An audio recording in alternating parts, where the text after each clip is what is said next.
Olá pessoal, eu sou Ingrid Zanella, sou professora e advogada aqui em Pernambuco, atuo basicamente na área de Direito Marítimo, Portuário e Aduaneiro e estou muito feliz de estar gravando esse vídeo a convite do IAP para tratar sobre algumas inovações afetas ao direito marítimo, principalmente na seara do nosso Código de Processo Civil de 2015.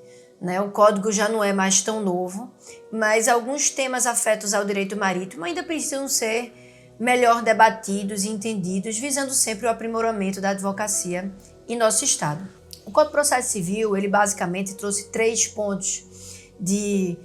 interação com o direito marítimo que são extremamente importantes. O primeiro foi o sobrestamento do feito previsto no artigo 313 do nosso Código de Processo Civil, de acordo com o novo Código de Processo Civil. Quando uma causa envolver concomitantemente um julgamento na Justiça Comum e no Tribunal Marítimo, o juiz da Justiça Comum do Poder Judiciário deve sobrestar o feito, aguardando o julgamento do Tribunal Marítimo. Esse item é extremamente importante e inovador, já que o nosso Tribunal Marítimo ele não é tão recente. A gente tem no Brasil apenas um Tribunal Marítimo, que foi criado pela Lei 2180 de 1954, e ele julga basicamente os acidentes e os fatos da navegação. Ou seja, quando existe um naufrágio, uma colisão, abarroamento, água aberta, explosão, existiu qualquer acidente dentro da embarcação envolvendo carga, a própria embarcação, os tripulantes e ou os passageiros, haverá então um processo sendo julgado no Tribunal Marítimo.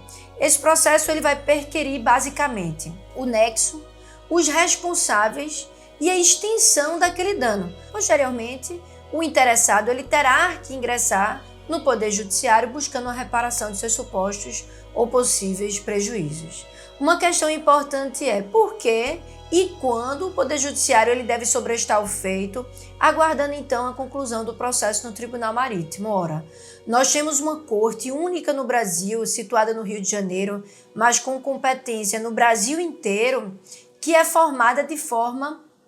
inter ou multidisciplinar. Nós temos 7 juízes que julgam de maneira colegiada todas as demandas e são formados através de 2 juízes civis com especialização em direito marítimo, um em direito internacional, temos engenheiros, temos capitães de longo curso da Marinha Mercante ou da Marinha. Então nós temos diversas especialistas em armação de navios, por exemplo,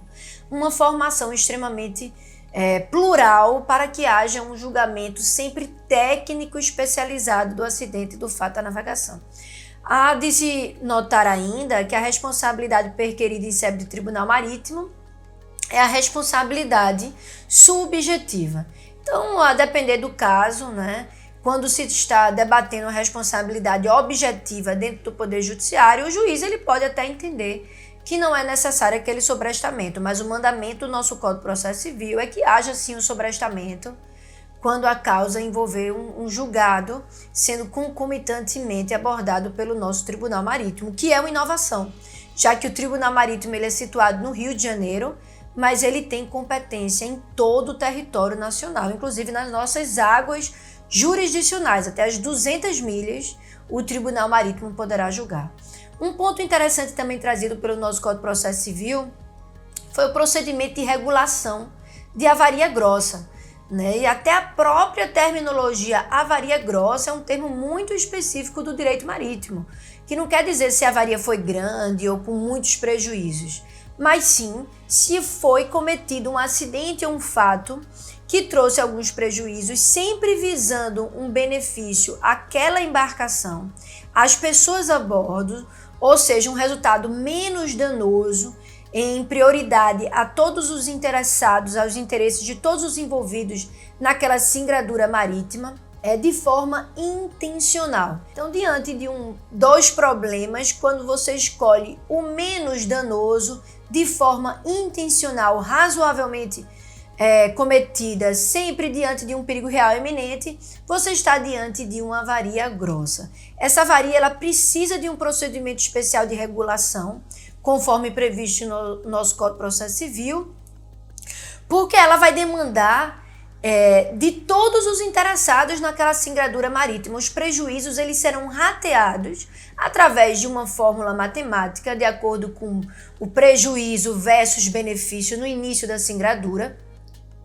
para que haja um rateio entre todos os envolvidos, como determina o nosso Código Comercial: navio, carga e frete. Diferente de uma avaria simples, que geralmente acontece por um caso fortuito, uma negligência, uma imperícia, e aí vai trazer uma responsabilidade do próprio transportador. O Código de Processo Civil, sabendo que o procedimento de regulação de avaria grossa é difícil, a gente precisa de um regulador extremamente capacitado, ele instituiu, ou seja, renovou um procedimento que já existia anteriormente. E é extremamente importante mencionar que o procedimento de regulação de avaria grossa, ele apenas vai existir quando não existir consenso entre as partes de quem vai atuar como um regulador. Se o navio, carga e frete tiverem de comum acordo sobre quem pode atuar como um regulador, como um perito, sequer será instaurado o procedimento comum de avaria grossa. Agora, se as partes não concordarem que há uma avaria grossa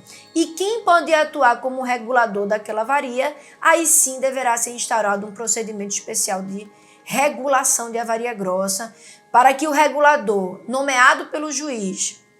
ele possa, primeiro, ratificar e afirmar que os danos eles podem ser rateados como avaria grossa e, posteriormente, exigir garantias e dar início ao procedimento para que cada parte arque com o seu possível prejuízo. E o terceiro item, que é importante mencionar no nosso Código de Processo Civil, é sobre a ratificação de protesto marítimo firmado a bordo. Esse é um processo bastante antigo previsto em nosso Código Comercial, mas que nada mais é do que quando a embarcação atracar e existir a bordo qualquer fato que fuja ao comum dentro daquela embarcação e possa trazer prejuízos econômicos, as partes eles devam procurar, assessorados por um advogado, o juiz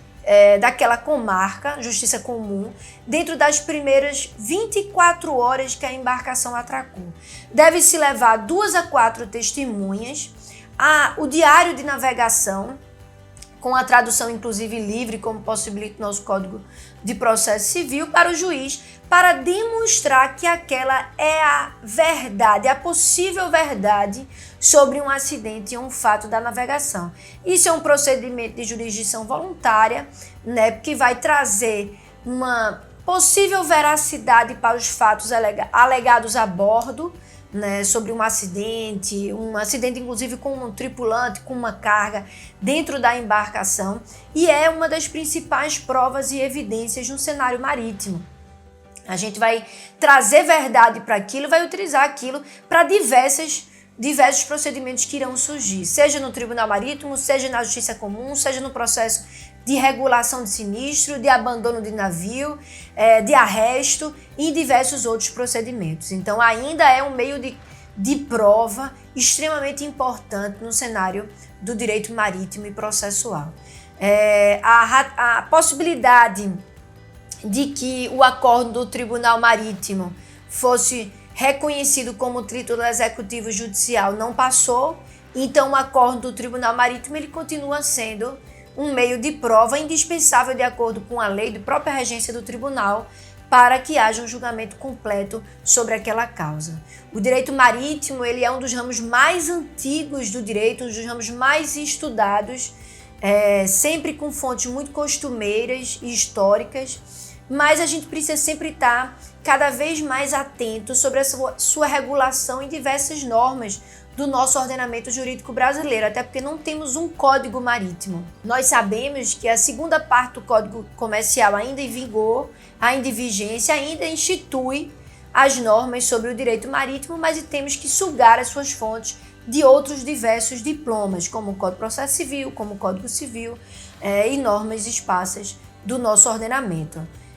Eu tenho certeza que com essa proximidade trazida do nosso Código de Processo Civil com o direito marítimo, cada vez mais debates como o que travamos aqui, né, nessa simples conversa, serão necessários para entender as normativas específicas no que concerne a esse ramo tão antigo e ainda pouco estudado no nosso estado, que é o direito marítimo. Agradeço a atenção de todos e, como sempre, fico à disposição. Obrigada.